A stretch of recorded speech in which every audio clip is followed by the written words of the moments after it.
So tell us what's going on over here. Well, we're replacing a light bulb here. This yellow thing's a light bulb? Yeah. No, the side markers. Oh, the side markers, okay. We were going to replace the light bulb, but we didn't have to. Turns out the light bulb is okay? The light bulb's fine. So this had broken lights. Yes. This is notorious for S2000. Yes. This is what the side marker looks like. You can see this area here. This is a tab that breaks off. If the camera would focus, this would be really important. Okay, so that breaks off.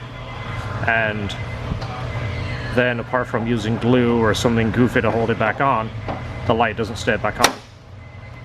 Oh, I missed you putting it back on. This is going to be a real good example. That's for the drive-through in case it's raining. So this one is actually going to be a good example because this is pretty rough shape and the car is fairly nice.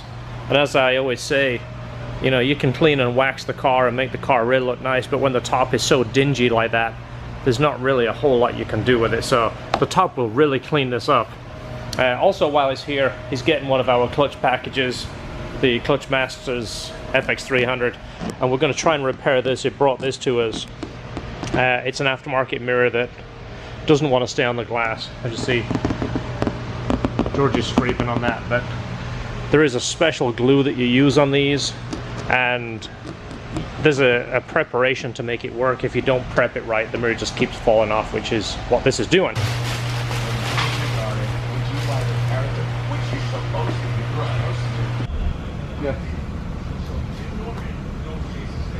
Now this here is junk. I know I've explained that in other videos. This is a rivet. I'm the riveter. And a rivet gun. And like we said before, that rivet now holds that range right to that convertible top. Don't eat these. Throw them away. They look very tempting, but please do not eat the rivets. This over here is something that we see a lot. You see these? They're elastic. They're supposed to hold these two bars with some tension. So when you relieve the tension on the top, when the top comes down, these are supposed to squeeze together so it doesn't pull on the fabric. And as you see, this elastic is completely dry rotted. There's no elasticity to it. A slightly wider one, as you see, it's quite a bit wider. Not only does it help the tension on these and help preserve the top, but it's marine grade, so it doesn't fatigue with the sun and the heat. In Florida, obviously, it's really hot. This gets baked. So ours is a little bit better quality and should last longer. So the elastic right here, rather than just drilling a hole through this and this elastic could fray, what I do is we use a soldering iron and burn that, and then it seals the hole. There's less chance of it fraying again, so see, we get a nice clean hole in there. Trick is here, don't burn your finger with that. It's funny, we were just talking about these. These are rivets, known as pop rivets. It's just funny, I was just showing George this and I said, I used to use these for swords when I was a kid. I thought there was a sword, you know, your G.I. Joe holds it like that, and you know, you have two and you have a little, he used to call them nails with hats. Alright, top is on. We are now putting in the interior, and of course we're going to do some vacuum cleaning. We just got a surprise visit from a fan. I'll say a fan, I don't want to sound big-headed. Barshan, he's from California. He's actually visiting, and he's in Orlando, and he came by to say hi, so we're kind of giving him a little tour of the shop and saying hi. He's getting to meet us. Awesome, man. I appreciate you coming by. Remind me, I'll give you a shirt before you leave. Oh, nice. So this is almost done, and then it's going on the lift, and we have a FX300 that's going in it, and you know what that means. In the future, it's going to be getting a supercharger. Look at that, nice new top. People always comment about the fingerprints. They're actually on there before Honda put on their clear protective strip. It's kind of funny. And there we go, genuine Honda quality. Look how nice that looks. Now we're going to leave it up and let it stretch out, because obviously it comes in a box all folded up. In fact, that's how they come. We've got another one to do. So that's one coming in next week for a top. So now we're going to put it up in the air and start on the clutch. Clutch Masters clutch. You've seen our videos before. If you haven't, I'll refresh your memory. In our clutches, we we use the Nietzsche bearing. This is the OEM bearing. This is the best bearing money can buy. Clutch is out. Unfortunately, somebody had this clutch apart once before. The springs are all loose. But a bunch of bolts messed up, wrong bolts put in the wrong place. It doesn't look bad, but someone's had this clutch apart. And it looks like an OEM clutch. But it doesn't sit on this part. I think it does somewhere, yeah. Yeah, it's a Honda clutch. One thing we noticed on this transmission here, this is where the release bearing would ride. You can actually see how dark it is. And you see the grooves right here. I get to a spot. This is really badly wore. This is usually from not using the correct grease on the release bearing. A lot of times we see this come in and people using just regular axle grease or even cheap grease.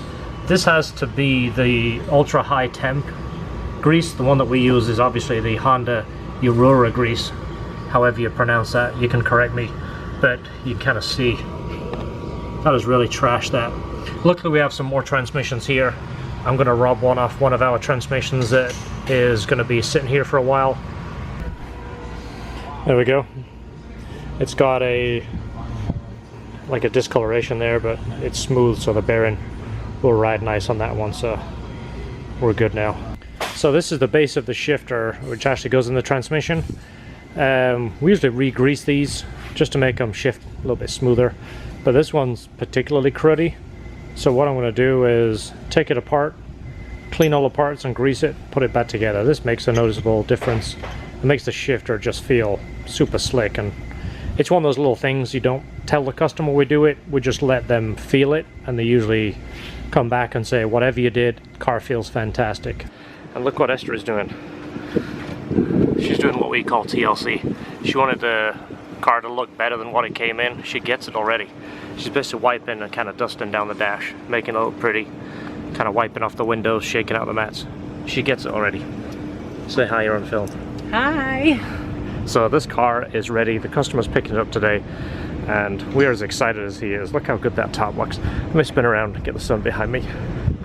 See, the top just really changed the car. It really makes them look newer. Yeah. And he needs some muffler work done. Nice.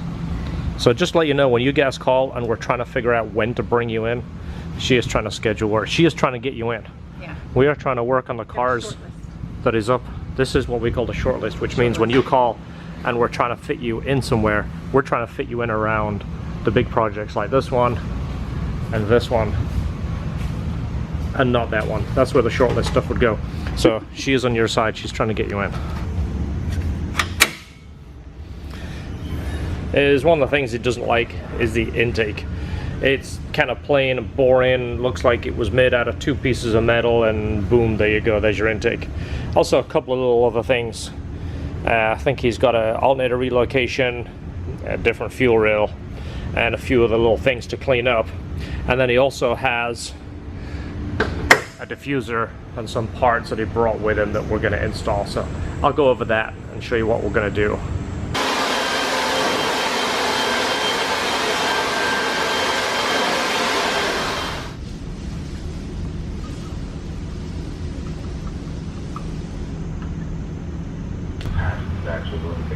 Okay, so removing the intake, it went down this hole here and it's pretty tight in there. You can see it's being kind of moved a little bit, scratching here, and it kind of just, to me, when you look at the engine the way it is, again, just kind of looking at it from a design standpoint, the engine sits, you know, it's kind of the focal point is in the middle, everything is tucked in. To have a big pipe suddenly sticking out, disappearing, I don't know, I'm kind of thinking it looks out of place. So what I'm going to do here is this is the reservoir for the radiator. It should be tight here. Notice this hose is loose, but how this works is it has to be able to create a vacuum to suck fluid out of here and put it in the radiator when it needs it, then transfer it. If there's a hole here, won't create a vacuum. It's kind of like trying to drink a soda with a tiny hole halfway up the straw. If you can imagine trying to, you know, pull fluid up the straw, it's not going to work. This air is going to make it so it can't lift the fluid. So we need to fix that. But what I'm thinking is I'm going to move that and run the intake down there under. That will keep this pipe in tucked over here, create an open space here to match the open space here. So I've cut this down to get me roughly where I need to be, and this doesn't look quite right to me, so I'm thinking I'm going to kick it this way, which means I need about a 20-degree bend there so I can kick this where I want it, because that just looks like I'm piecing it together with Lego.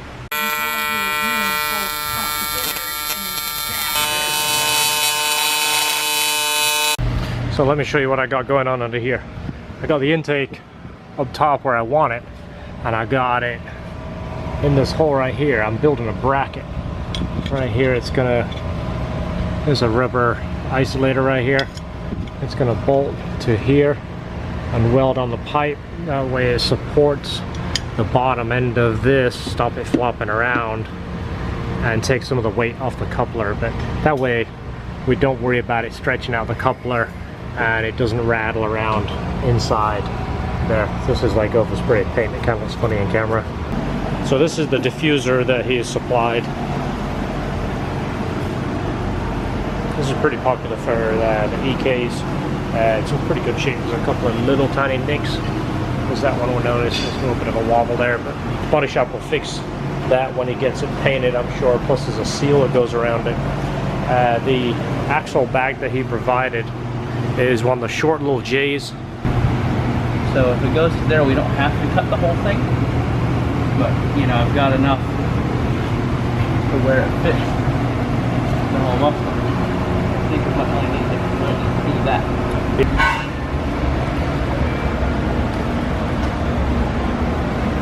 So how much are these templates, George? How much are they? Yeah. 7,500. 7,500? Yeah. Is that yen? Or rubles? Yen, it's like 35 million yen. Isn't that about the same price as Snickers bar? Yep. So this is a template George made based on the shape and size of the muffler. So what we're going to do is make this hole and then clearance it. So that is pretty much the size of the muffler, but the muffler doesn't stick out of that. So start small and then work out. So that is our template right there. That's pretty good.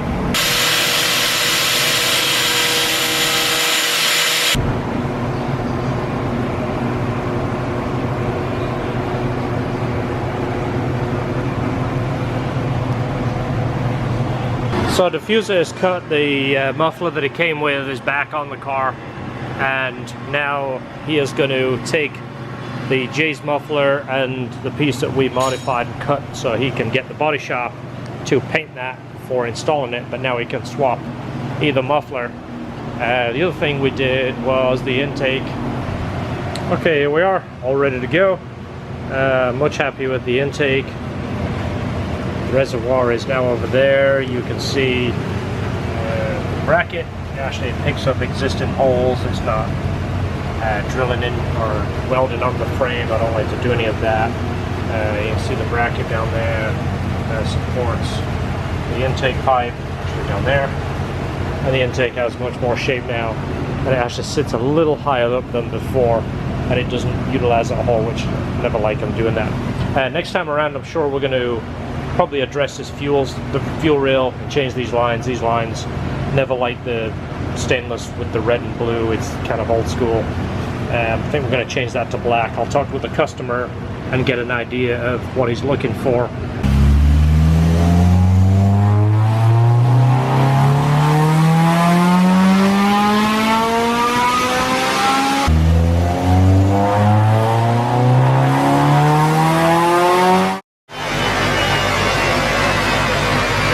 Convertible tops. As you see behind me, you know that guy. There is many options for this top, but the one we recommend and the only one we install is the Honda OEM soft top. The material looks better, and to be quite honest, it fits perfect. You try and take the soft top off and put an aftermarket top on, the bolts don't line up properly. Usually ends up being loose here. It makes wind noise, it looks like crap, kind of ruins the car. So that's my opinion. You can use whatever top you want. If you bring it here, only one we offer is the Honda OEM soft top. Look who we have here. Good morning. Good morning.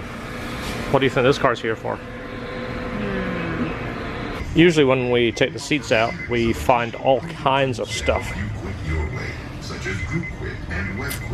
Poor little frog. What we got this time? It's a fossilized frog from the Jurassic period. Do you want him?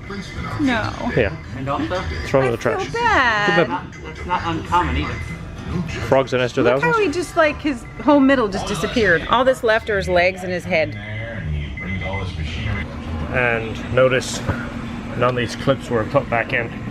These are clips that nobody likes to do, so I'll kind of show this to the customer. Those 3 are back in. None of the clips are in here. None of them? No. There's 5 of them, actually 4 of them missing. So we kind of videotape all this stuff just so we can use it for documentation too, kind of let the customer know what we see. This is something that can be replaced afterwards. I don't have these clips in stock, but this is something that's pretty easy. You can kind of reach behind the seats here and pop those clips in. But this, as you see, isn't actually lined up right. It should clip under that ledge. So it hasn't even been, it should be back here. So it hasn't even been reinstalled correctly.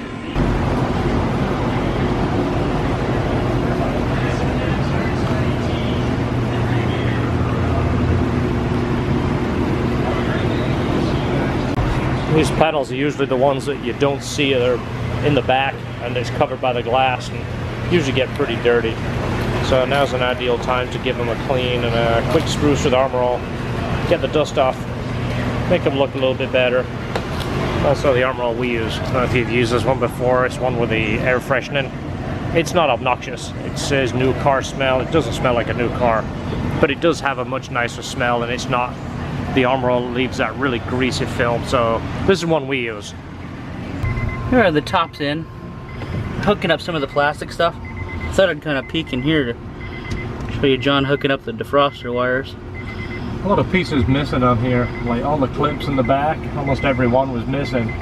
And then the clip that retains this wire that keeps it attached to the window, that's missing. It kind of sits in this groove here. And there's a clip that goes over it. Maybe I can put some glue over that to help take the pressure off there.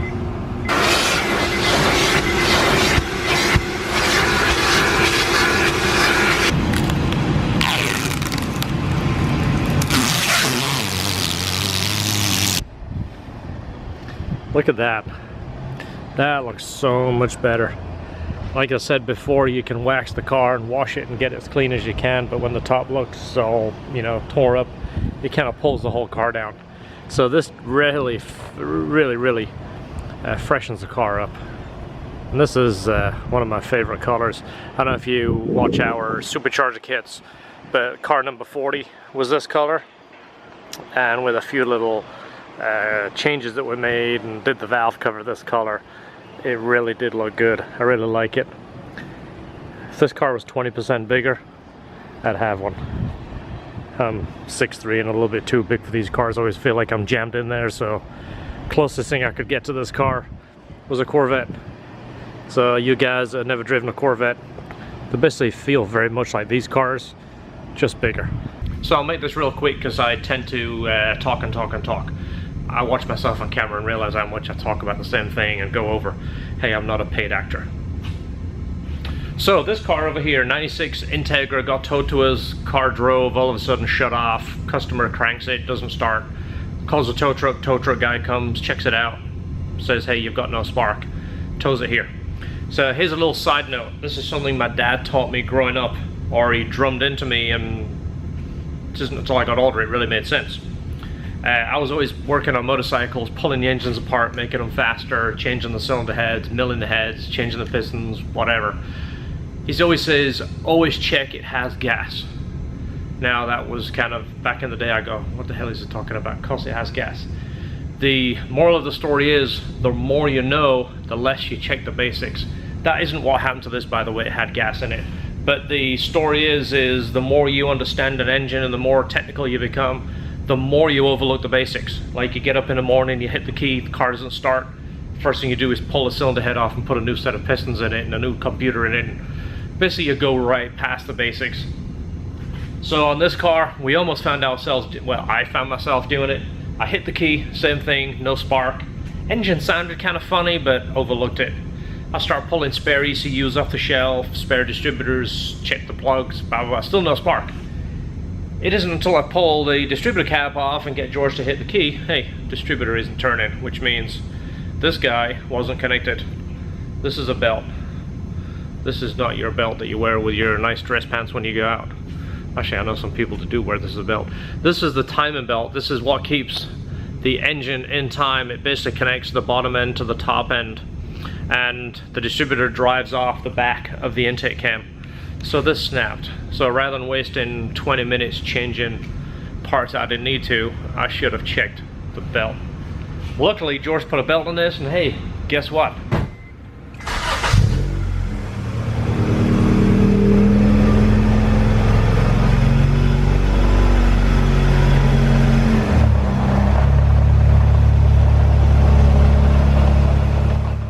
Alright, next car coming in is this S2000. Customer is dropping it off for full suspension. We're doing our favorite suspension package on this, which is the Body Club coilovers. Also gonna do an oil change, transmission fluid change, and differential change. You've seen us install suspension, you know what it's about, so I'll just take a couple of snaps along the way just so you can see what's going on and show you how pretty the suspension is. But we're gonna try and mimic this drop. This is about 1.25 inch drop. So we're going to measure that like you've seen us do in the past and just replicate that same height.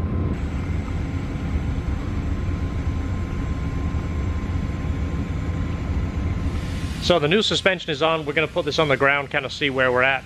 We always get a preliminary height so we know where to go. The customer wants to stay at the same height. This week is the week of the 23rd. This video will be uploading on the Friday, which is what we're trying to do. I'm trying to upload a video every Friday, so you can kind of keep, if you're following us, you know when we're putting up. It is this week here. Yeah, that's right. George and I will be going to Las Vegas for the SEMA show. A couple of other the LHT guys will be there too. We'll take some video and snapshots. You know Steve, you've seen him, he's been around here. He will be there too, also another guy, Mike. We'll do a few pictures and a few videos on the way. Won't make it too boring because the kind of stuff that we take pictures of might not be the stuff that you want to see. So rather than add in another video of SEMA like everybody does, we'll just show you a few pics, few videos of the goofy stuff we're doing while we're there. Thanks so much for watching our channel. If you stumbled across us, there's more of this kind of stuff to come. More supercharged cars, more swaps, more V8 stuff, more fun stuff, more this kind of cars, more of me, and more of him. This is an S2000. What do you think it's here for? I don't know, what's crazy is we never really see these cars. This is the Roadster, right? The Honda? Yeah.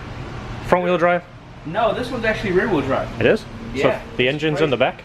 No, it's in the front. Oh. It's rear wheel drive. So it has an engine in the front, transmission in the middle, differential in the back? Yeah, just like normal cars do. Huh. I bet the engine spins counterclockwise, all right? No, Has to. Actually, that's the old ones. Oh, okay. So this has that VTEC variable ignition timing? yeah, Does that even work?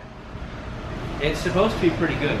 I don't know. I still like the carburetor myself. Once they perfect that, I think we've got it.